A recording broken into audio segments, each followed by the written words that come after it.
Assalamualaikum warahmatullahi wabarakatuh. Alhamdulillahi rabbil alamin. Nahmaduhu wa nasta'inuhu wa nastaghfiruhu wa nastahdihi. Asyhadu an la ilaha illallah wahdahu la syarikalah. Wa asyhadu anna Muhammadan abduhu wa rasuluhu la nabiyya ba'dah. Allahumma shalli wa sallim ala sayyidina wa nabiyyina Muhammad wa ala alihi wa ashabihi ajma'in. Masyarul hadirin muslimin, guru-guru saya, orang-orang tua saya, Bapak Ibu, hadirin hadirat yang berbahagia. Mari sama-sama kita berniat beriktikaf di dalam masjid mulia ini, dan iktikafnya kita isi dengan kegiatan tafaqquh fiddin, memperdalam pengetahuan agama. Seraya mengharapkan rahmat ridha dan hidayah Allah, kita mulai dengan sama-sama membaca basmalah. Bismillahirrahmanirrahim. Alhamdulillah kita dipertemukan kembali oleh Allah Subhanahu wa taala untuk melanjutkan sekali lagi tafaqquh fiddin, pembelajaran pengetahuan agama, khususnya ilmu tauhid, ilmu mengenai keesaan Allah Subhanahu wa taala. Sebelum-sebelumnya kita sudah pelajari 4 rukun iman, mulai dari iman kepada Allah, iman kepada malaikat, iman kepada kitab, iman kepada rasul-rasul Allah.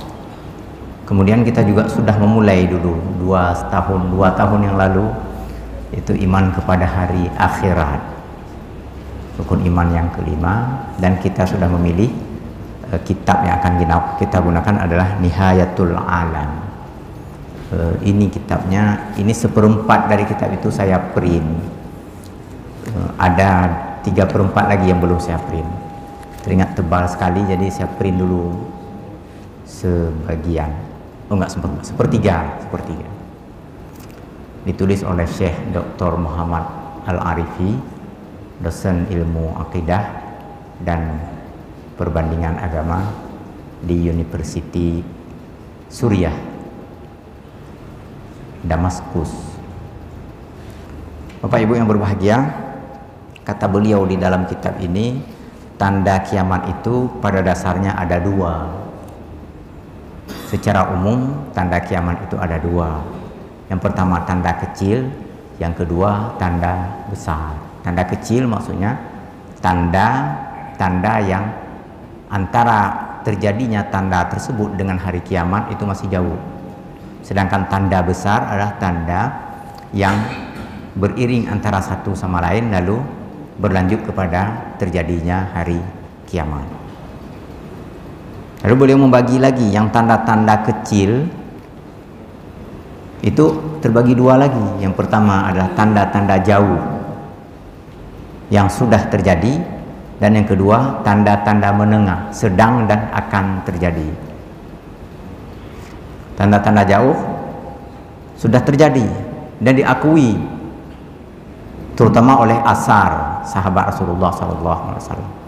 Walaupun tidak secara tegas disabdakan oleh Rasulullah, tetapi itu benar-benar telah terjadi di masa Rasulullah dan masa sahabat masih hidup. Oleh karena itu di dalam kitab ini beliau langsung menyebutkan ada 81 tanda-tanda yang sudah terjadi itu. Kemudian tanda-tanda yang sedang dan akan terjadi lebih kurang juga sebanyak itu. Kemudian tanda-tanda besar nanti, tanda-tanda dekat itu hanya 10 berdasarkan kesepakatan atau katakanlah mayoritas jumhur ulama. Kita mulai dari tanda-tanda jauh. Ini sudah pernah kita bahas dulu. Yang pertama adalah bi'atsatun Nabi sallallahu alaihi wasallam, sebagai nabi akhir zaman. Diutusnya Rasulullah sallallahu alaihi wasallam sebagai rasul dan nabi akhir zaman, tak ada nabi lain sesudah diutus beliau. Logikanya begini, dulu Allah mengutus para nabi dan rasul silih berganti, bertubi-tubi, tak henti-henti. Ketika umat Nabi Adam, ada Nabi Adam, sepertinggal Nabi Adam, ada umatnya yang menyeleweng dan menyimpang, diutus Nabi Idris. Nabi Idris masih ada, nggak diutus Nabi lain. Tetapi ketika umatnya sudah menyeleweng dan menyimpang, diutus Nabi Nuh. Nabi Nuh menyimpang juga, umat Nabi Nuh juga menyimpang dan menyeleweng. tingkat penyelewengan mereka sangat berat. Dalam sejarah umat manusia, penyimpangan dan perlawanan mereka terhadap kebenaran itu bersifat masif, bersifat sistematis, membentuk kekuatan-kekuatan sosial sehingga dapat menundukkan dan memaksa orang baik untuk berbuat jahat. Dalam kondisi seperti itu, Allah punah musnahkan umat tersebut melalui air bah yang sangat besar. Jadi Muhammad Arifi di sini memberikan catatan khusus bahwa kalau ada kejahatan yang sifatnya masif, menyeluruh, kemudian tersistem, terkonsentrasi, terkonsolidasi pada kekuatan-kekuatan tertentu sehingga dapat memaksa orang baik untuk tidak berbuat baik lagi, itu umat sudah nggak perlu dipertahankan lagi. Itu lebih bagus hancurkan saja. Jadi istilah menghancurkan itu istilah dari Allah Subhanahu wa taala. Upah biji kalau bahasa Aceh. Bibitnya pun dipunah musnahkan. Nanti baru dibikin umat baru dari keturunan sisa-sisa orang baik tadi yang tidak jadi berbuat baik, melarikan diri atau menghindari dari pemaksaan untuk melakukan kejahatan. Umat inilah yang, atau segolongan kecil nanti punya keturunan mereka baik-baik, diutus lagi Nabi baru, diutus Nabi Hud. Umat Nabi Hud itu juga rupanya menyeleweng, menyimpang, angkuh, sombong, badan besar, mereka merasa sangat angkuh sampai nggak takut kepada apapun, kepada Tuhan pun mereka nggak takut lagi. Mereka sangat pede, rasa percaya dirinya terlalu tinggi sampai-sampai mengatakan tak ada hal apapun yang tak bisa kita selesaikan karena manusia adalah makhluk yang hebat dan kuat, Superman katanya bahasa sekarang. Lagi-lagi mereka memaksa orang untuk beriktikad seperti itu. Mereka membangun kekuatan yang berseberangan dengan keyakinan itu. Maka Allah punah musnahkan lagi.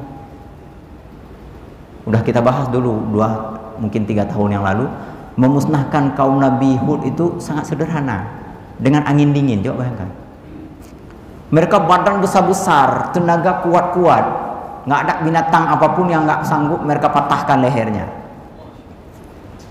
Tapi apakah Allah membunuh mereka dengan puting beliung, dengan air bah yang besar? Enggak, dengan angin yang bertiup pelan-pelan, dingin, membuat mereka menggigil.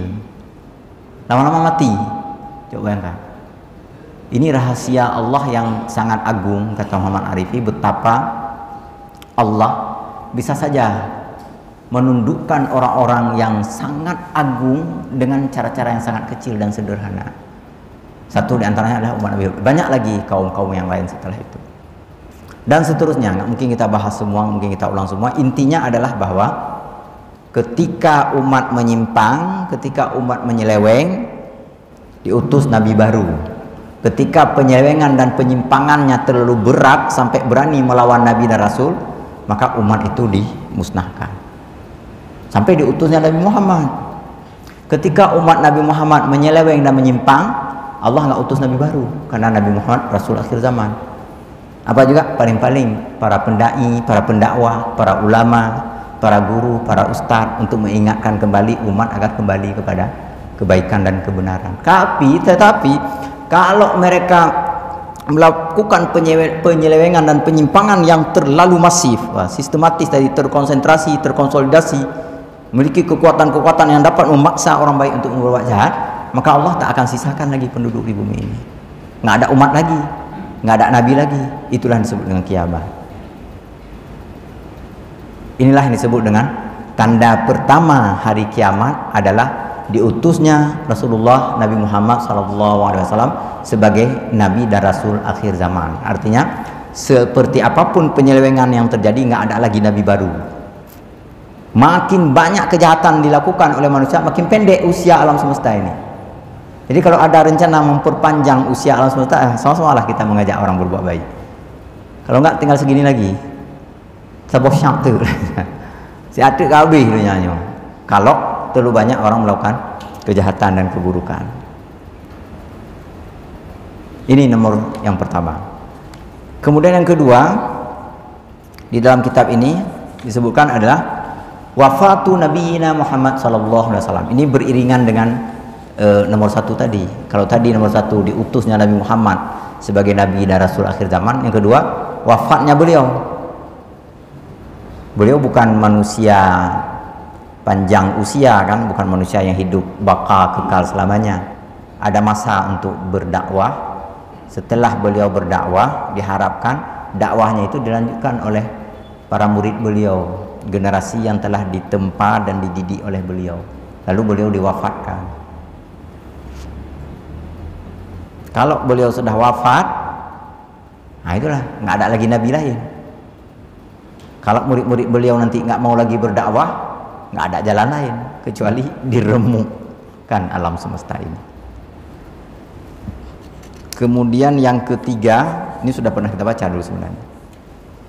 Insyiqaqul qamar, terbelahnya bulan.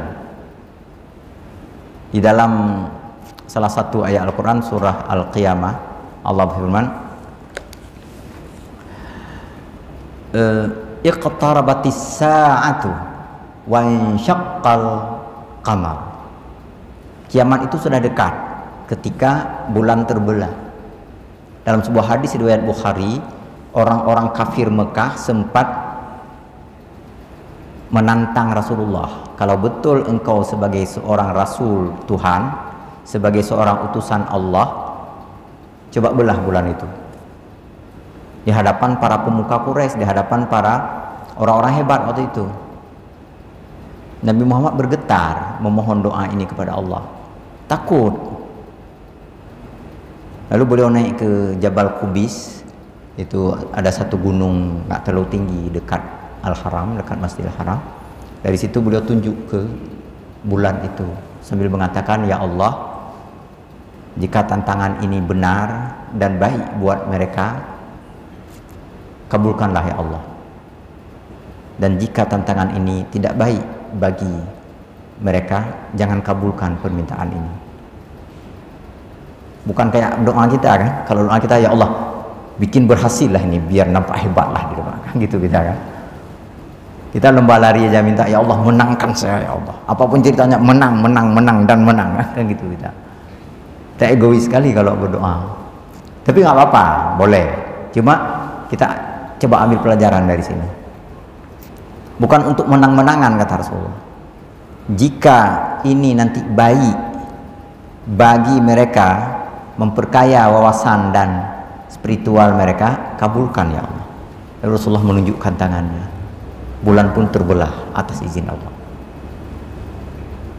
Maka katanya, karena mereka telah menuntut bulan terbelah, itu pertanda nggak akan terbelah lagi setelah ini kecuali hari kiamat nanti.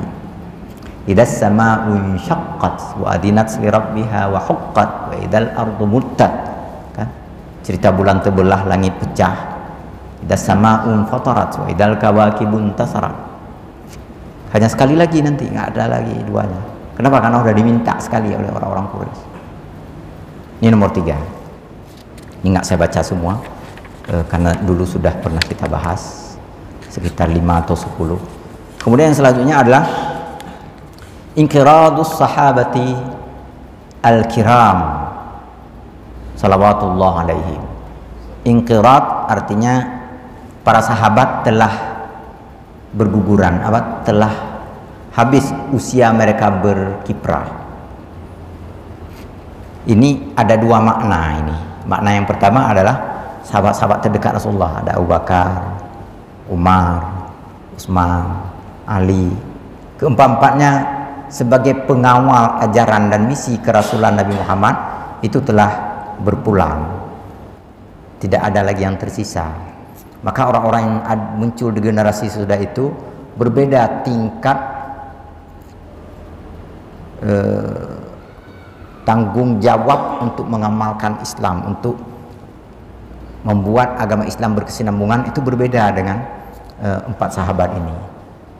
4 sahabat ini memiliki tanggung jawab yang besar bagi kesinambungan ajaran Islam. Sedangkan sahabat-sahabat yang lain setelah itu kan tidak, udah mulai banyak yang mementingkan harta, kedudukan, jabatan, kemegahan kan. Misalnya ada Bani Umayyah, ada Muawiyah. Muawiyah kan jadi raja, buat istana kan, buat masjid. Masjidnya itu Tempat berdirinya Muawiyah di samping kanan di belakang imam nih dipagar.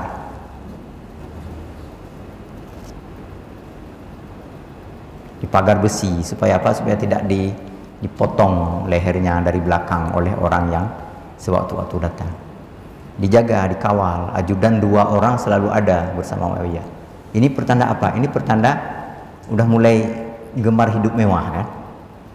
Dibangun istana. Memang istananya membuat umat Islam menjadi bangga karena umat Islam membangun istana. Tapi di sisi lainnya begitu, ada sesuatu yang berubah dari cara hidup dan cara pandang orang-orang yang hidup setelah zamannya 4 orang sahabat tadi.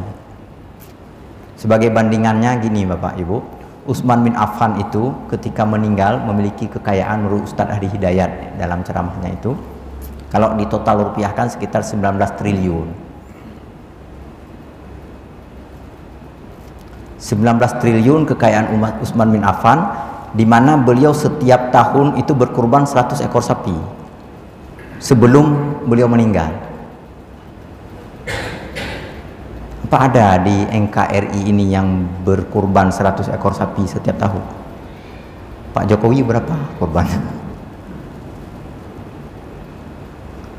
Atau yang lain gitu, orang kaya lain, orang kaya yang muslim, berapa kurbannya dalam setahun? Lalu kemana uang yang 19 triliun warisan Utsman bin Affan itu? Nggak dipakai kan? Diwakafkan untuk kepentingan umat, bukan diwariskan kepada anak dan keturunannya.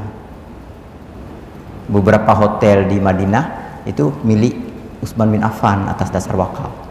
Beberapa kebun kurma milik Utsman bin Affan. Beberapa sumur, termasuk sumur rumah yang sangat terkenal legendaris itu, mungkin bapak yang pergi jemaah haji pernah dibawa oleh para mutawif ke sumur itu juga dibeli oleh Utsman dulu. Lalu tanya, bagaimana rumah Utsman, istana Utsman? Nah, rumah Utsman itu nggak berbeda dengan rumah Umar bin Khattab. Memiliki 3 buah kamar tidur, ruang tamu dan ruang berkumpul keluarga. Kenapa 3 buah kamar tidur? 1 kamar untuk beliau bersama istri, 1 untuk putranya, 1 untuk putrinya. Kalau 2 orang putri, ya sama-sama dalam kamar. Kalau 2 orang putra, sama-sama dalam kamar. Kita bikin rumah kalau belum 6 kamar, rasanya belum puas. Anak 2, kamar 6. Seandainya nanti di akhirat ditanya 4 lagi untuk apa, mungkin kita akan menjawab untuk apa? Untuk tinggal jin kan? Kan jin suka sekali dia kepada kamar kosong. Kamar rumah kita yang kosong yang nggak pernah kita tempati itu akan ditempati oleh jin. Tapi kan ada jin yang baik, ada. Kalau kebetulan yang datang yang baik. Kalau yang datang hantu belawu gimana kan?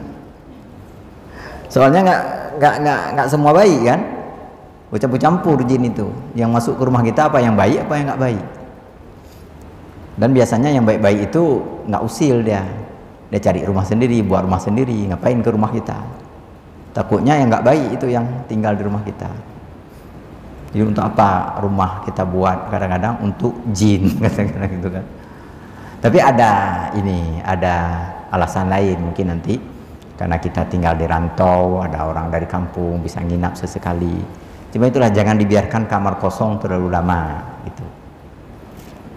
Di malam ini tidur di kamar ini, malam besok kalau bisa pindah ke kamar lain agar kamar lain itu tidak kosong. Jadi kalau kosong 1-2 malam itu nggak apa-apa.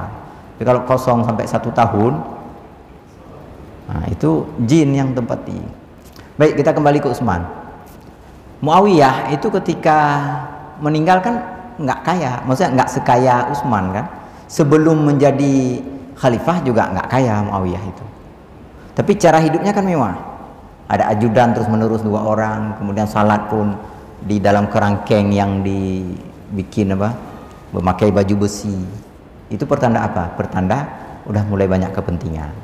Maka ketika dikatakan di sini inqiradu sahabatil kiram, ketika sahabat 4 itu nggak ada lagi, itu umat Islam udah mulai mencawa kalau bahasa Aceh.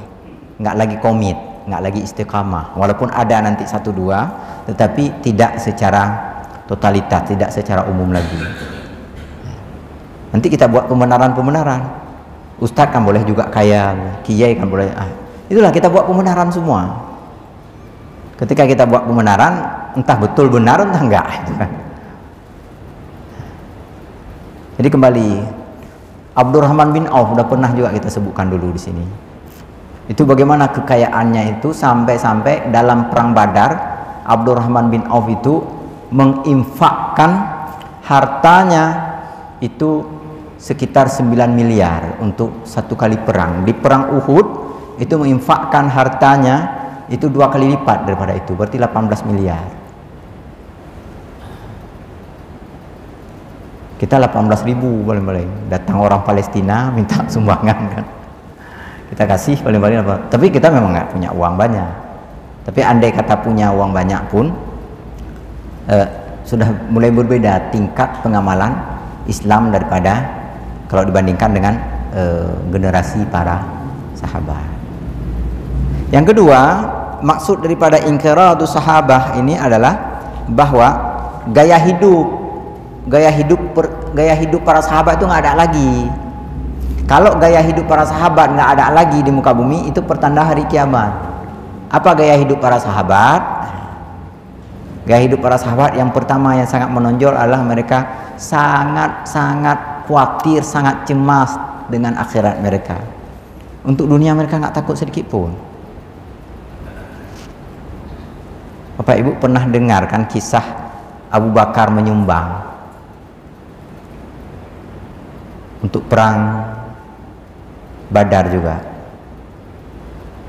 Apa yang kau sumbang wahai Abu Bakar? Semua yang kumiliki. Rumah ya rumah, kendaraan ya kendaraan, uang ya uang, semuanya. Rasulullah bertanya, apa yang tersisa bagimu wahai Abu Bakar? Apa jawab Abu Bakar? Allah dan Rasulnya. Itu jauh lebih berharga bagi saya, kata Abu Bakar, dibandingkan yang lain-lain. Adakah cara yang seperti ini kita temukan pada orang-orang setelah generasi sahabat? Jarang sekali. Mungkin ada, tapi sangat terbatas.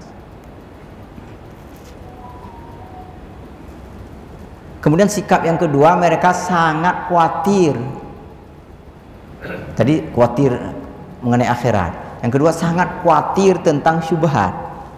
Syubhat maksudnya harta yang tidak sepenuhnya halal. Kita misalnya yang ASN udah dapat gaji. Setelah dapat gaji, dapat apa lagi? Kalau dosen dapat sertifikasi. Kalau perguruan tinggi yang sudah bonafit, yang sudah kuat seperti Syekh Kuala, ya, dapat remunerasi lagi. Udah banyak. Habis itu ada lagi dikasih. Entah THR namanya dari rektor, entah. Kita tenang aja, ambil aja uang lagi kan. Nanti ada mahasiswa berkunjung ke rumah kita, dia sedang proses bimbing, lama kali selesai, akhirnya dia bawa amplop sedikit, kita terima juga lagi. Alasannya kan nggak saya minta, dikasih, kan nggak boleh menolak rezeki. Nah, kita cepat kali membuat pembenaran seperti itu. Zaman sahabat Rasulullah dulu mereka sangat khawatir dengan hal-hal yang syubhat. Yang halal sekalipun kalau bisa mereka berbagi untuk orang lain, apalagi yang setengah halal. Abu Bakar pernah sekali mengorek-ngorek memasukkan tangan ke dalam lehernya, ke dalam kerongkongannya karena terlanjur memakan sepotong roti. Karena lapar sekali, pulang dari bepergian, ditengoknya ada roti di ruang makan, tanpa bertanya panjang diambilnya roti dimakan. Sedang kunyah nanya ke istrinya, ini sebenarnya roti dari mana? Dijawab oleh istrinya, diantar oleh saya lupa namanya. Ada seseorang, si Pulan gitu. Diantar oleh si Pulan. Tumben, bahasa kita kan. Apa kaya dia sampai ngantar-ngantar roti untuk kita? Ditanya lah, hai Pulan sini lu. Dari mana kamu dapat roti? Apa dia jawab? Dulu sebelum saya masuk Islam, Saya buka praktek perdukunan. Kalau ada orang sakit, saya jampi-jampi. Ada yang nggak sanggup bayar waktu itu. Kemarin dibayar, saya belikan roti. Abu Bakar mencoba memuntahkan roti yang sudah di kerongkongannya, yang sudah ditelannya itu nggak mau keluar. Akhirnya dimasukkan tangan, dikorek-korek sampai bukan lagi roti yang keluar, darah segar keluar dari dalam. Sampai-sampai Rasulullah membujuknya bahwa Allah sudah mengampuni engkau, Allah sudah mengampuni engkau, wahai Abu Bakar. Ini contoh. Tanya ada ahok juk pijut cil kan. Yang penting nah. Ada lagi istilah kita. Yang haram aja susah didapat, apalagi yang halal kan gitu kan. Itu menggejala di tengah masyarakat yang hidup serba materialis ini. Ini inqiradu sahabati Rasulullah SAW. Baik, kemudian yang kelima, Fathu Baitil Muqaddas atau Baitil Maqdis. Tanda kiamat yang selanjutnya adalah tertunduknya takluknya Baitul Maqdis.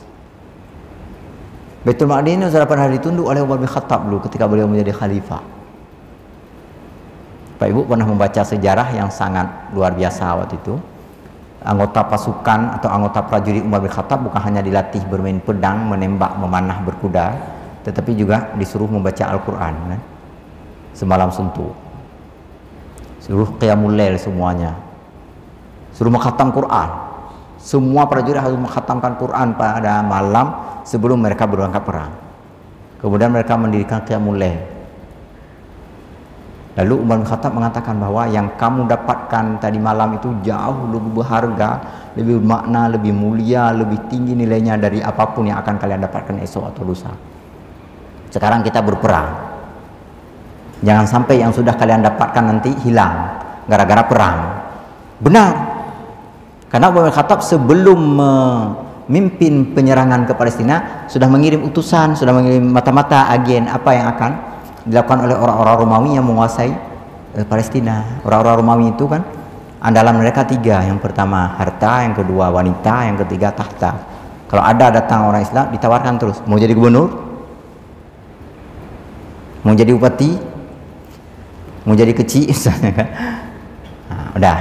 Kalau mau jadi udah nggak usah perang lagi, tundukkan, bilang sama kawan-kawan kamu bahwa wilayah ini ambil untuk kamu. Itu tahta yang ditawarkan oleh orang Romawi. Orang Islam. Makanya ketika disuruh oleh Umar bin Khattab untuk mengkhatamkan Al-Quran, kata Umar, ini jauh lebih mulia dibandingkan tawaran yang diberikan oleh itu. Jadi kecil, jadi gubernur, jadi bupati, itu nggak ada harga sama sekali. Itu. Kedua wanita, para penari, orang-orang cantik, orang-orang Roma dibawa ke situ. Mereka melenggang-lenggok, mereka datang ke tenda-tenda, barak-barak tempat istirahat atau persiapannya prajurit Umar bin Khattab. Awalnya ngajak main kartu dulu, ngajak lihat-lihat garis tangan lah, nanti udah pegang-pegang tangan, sentuh-sentuhan, ketawa-ketawaan, cekikan-cekikan dan seterusnya. Diharapkan bisa berzina dengan mereka.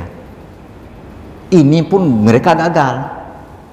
Pasukan Umar bin Khattab, prajurit Umar bin Khattab nggak terpedaya dengan perempuan-perempuan itu. Kenapa? Itu Al-Quran sudah dikhatamkan tadi malam. Yang mulai sudah didirikan. Yang ketiga, harta. Begitu mereka memasuki kawasan Palestina yang dikawal, yang dibikin oleh benteng yang sangat besar, sangat kuat, sangat tangguh, langsung terdengar dari arah seberang, kring, kring, kring, kring. Berkilauan uang emas dilemparkan ke udara. Dilemparkan sebanyak-banyaknya. Supaya apa? Supaya prajurit berlarian mengumpulkan uang emas itu. Kalau udah mengumpulkan uang emas kan udah nunduk gini. Kalau udah nunduk ini kan tinggal dipukul aja dari atas kiri. Kan udah kayak diketok ikan lele terus habis semua Islam. Mereka juga tidak terpedaya dengan harta yang berlimpah seperti itu. Inilah kekuatan spiritual yang dimiliki oleh generasi awal Islam. Katanya pun merdeka, bapugah merdeka sang jade, tiba rukuk tu. Sehingga kalau dalam cerita dosa udah berubah lagi.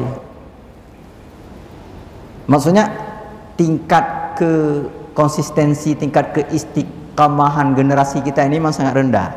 Bukan untuk mengatakan siapa-siapa, untuk semua, saya juga begitu. Untuk semua. Jadi Fathu Baitul Maqdis ini sebuah kemenangan besar yang menjadi cita-cita Rasulullah awalnya. Maka dengan menaklukkan Palestina ini pertanda kiamat sudah dekat. Dan itu dulu, sejak tahun 1940-an Palestina kan dikuasai lagi oleh Bani Israel. Umat Islam kan harus melepaskan lagi negeri dan tanah suci itu ke tangan Israel. Pertama ke tangan Inggris kan, habis itu ke tangan Israel, sekarang Israel. Kapan Palestina bisa lagi dikuasai oleh umat Islam? Nah, inilah hadisnya begitu. Bahwa nanti sebelum hari kiamat umat Islam pasti akan menguasai kembali Baitul Maqdis. Walaupun hanya 1 hari saja. 1 hari saja sebelum kiamat umat Islam tetap akan menguasai Baitul Maqdis. Ini bukan berarti bahwa kita nggak perlu berjuang untuk merebut Baitul Maqdis lagi. Nanti jangan, nanti kiamat nanti. Bukan itu maksudnya. Maksudnya Rasulullah berjanji bahwa umat Islam itu tetap akan jaya, itu tetap nggak akan bisa dikalahkan, itu. Oleh karena itu jangan cemas dalam soal dunia ini, nggak usah khawatir. Itu kira-kira. Ini ada yang 2024 aja udah khawatir kali dia.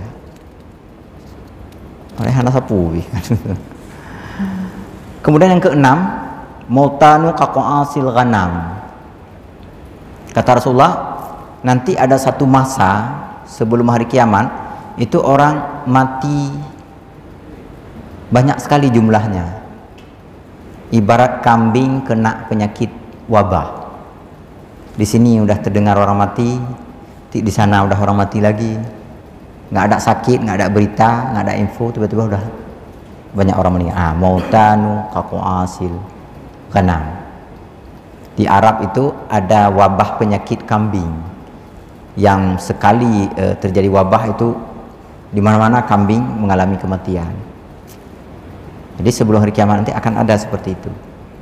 Pertanyaannya, apakah waktu Covid kemarin? Kita nggak tahu, wallahu a'lam. Yang penting akan ada kematiannya. Atau seperti pemilu 2019, kita juga nggak tahu. Pokoknya akan ada kematian massal itu. Yang ketujuh, kasratu duhuril fitan bi anwa'iha.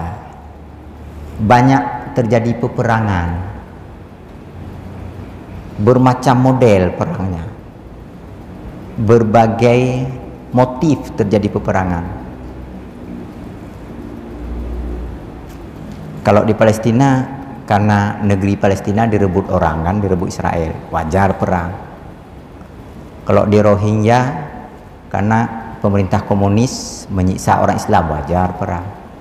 Di Patani mirip-mirip dengan Cina, pemerintah Buddha itu membatasi hak-hak warga Muslim Patani kan. Di Sudan, apa masalah di Sudan? Panglima Sudan kudeta, presiden juga punya pasukan, perang. Berapa ribu orang Indonesia sudah dipulangkan, atau orang dari seluruh dunia ini yang sedang kuliah di Sudan. Itu Sudan dalam ranking negara miskin masuk 1 di antara negara yang paling miskin. Perang lagi, coba bayangkan. Apa nggak sadar mereka sedang miskin tapi perang? Nah itulah nggak sanggup kita pikir. Tuh. Jadi kalau banyak perang itu pertanda hari kiamat sudah dekat. Tuh. Kita lanjutkan yang ke-8 dalam kitab ini adalah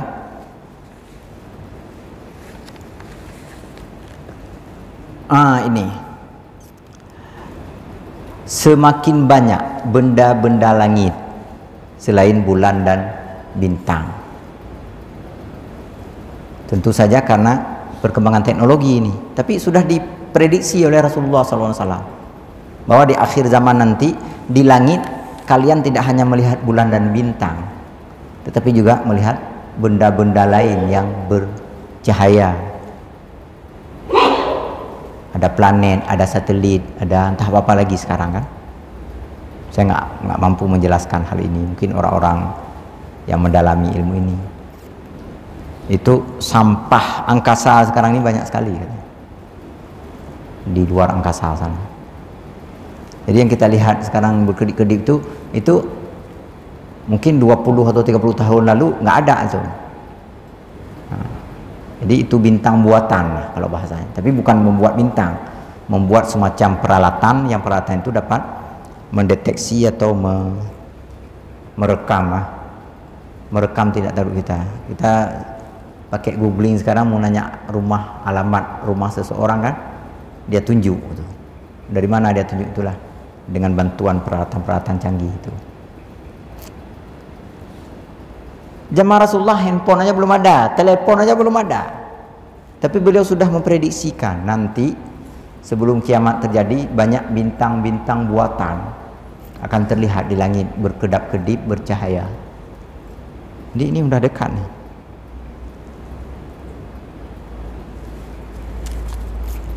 Setelah itu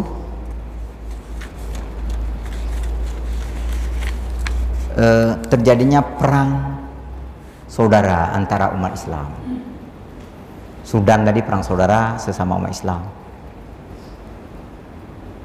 Dulu ada perang saudara yang sangat dahsyat antara Muawiyah beserta pengikutnya dan Ali bin Abi Thalib dan para prajuritnya. Perang Siffin namanya. Ada juga bilang perang Siffin.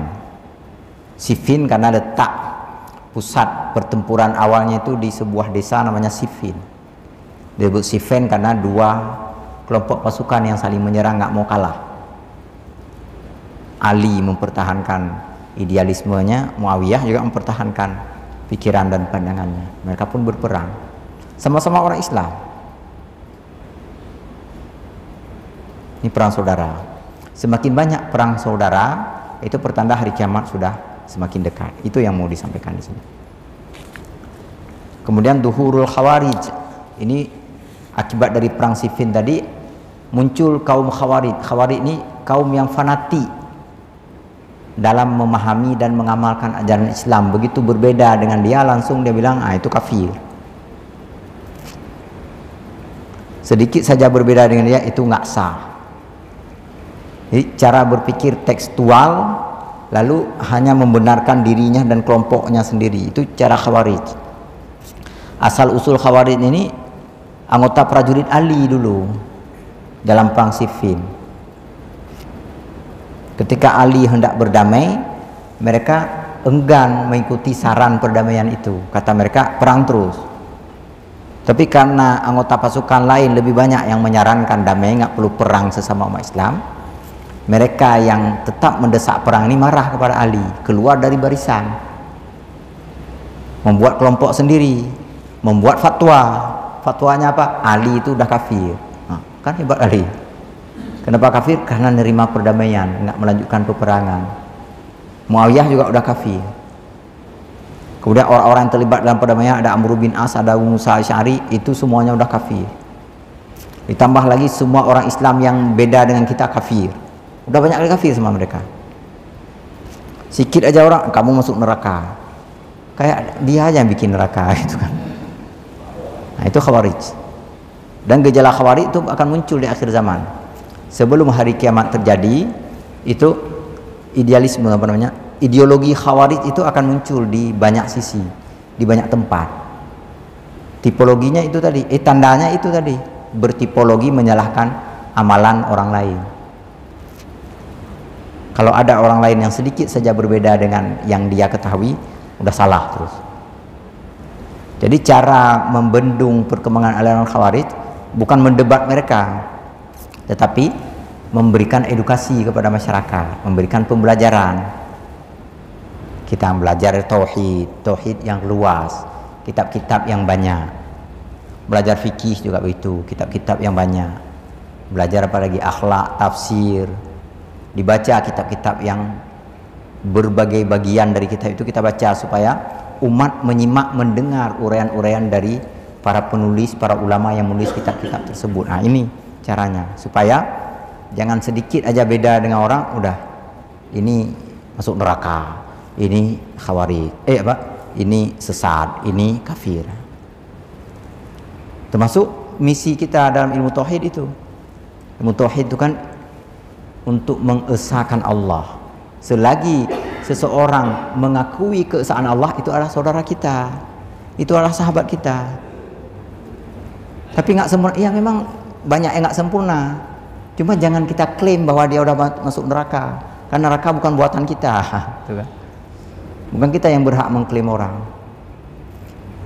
Ada yang salat tarawih nanti 4 rakaat, 2 kali salam, udah selesai. Apa salat gitu? Mending duduk di kedai kopi aja. Itu kan bahasanya bahasa pertengkaran, bahasa pertikaian. Ada yang kain sarung agak panjang dikit, awas masuk neraka, isbal misalnya. Nah, jadi kita ajarkan hadis-hadis tentang isbal, penafsiran ayat tentang kesombongan, kemudian ajaran tauhid yang menunjukkan persaudaraan, persatuan sesama umat Islam. Terserah apapun alirannya, yang penting mereka selagi mengatakan Allahu Akbar, selagi mereka yakin kepada kesan Allah, itu adalah umat Islam. Tapi beda dengan kita, itulah banyak yang beda dengan kita. Pergilah ke Arab, pergilah ke Al-Haram. Saya dulu sebelum ke Arab, waktu baru-baru tsunami, pergi Masjid Raya aja terkejut waktu baru-baru tsunami. Nengok orang relawan dari luar, dari Turki, dari India, salatnya begini, Pak. Dia angkat tangan waktu takbir. Nah, begini. Allahu Akbar. Sepanjang salat begini-begini aja dia. Saya pikir ini ngapain lah Bapak nih gitu. Rupanya di Arab banyak yang seperti itu. Di dalam mazhab Hanafi memang boleh seperti itu. Bahkan gerakan ini ada pahala tersendiri. Waktu ngangkat tangan tasyahud gitu juga, mereka mengangkatnya sering-sering begini.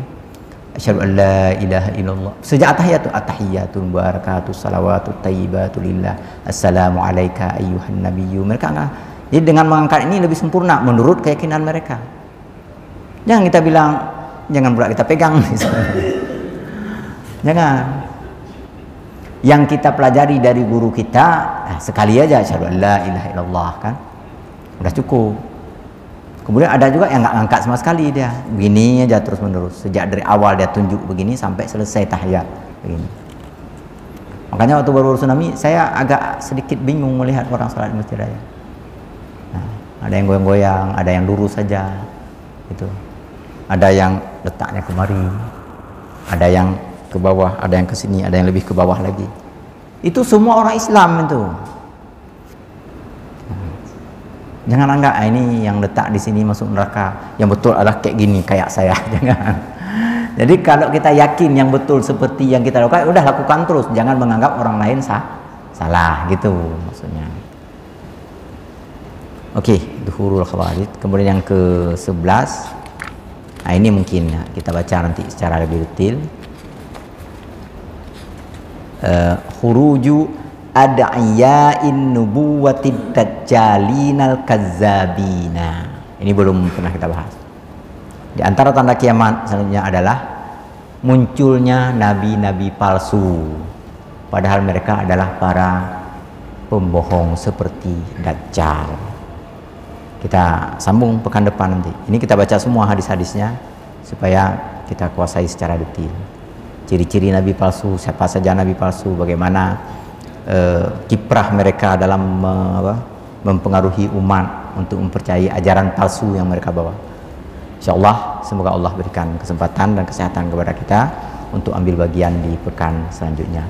Lebih kurang saya mohon maaf. Subhanakallahumma bihamdika asyhadu an la ilaha illa anta astaghfiruka wa atubu ilaik. Wassalamualaikum warahmatullahi wabarakatuh.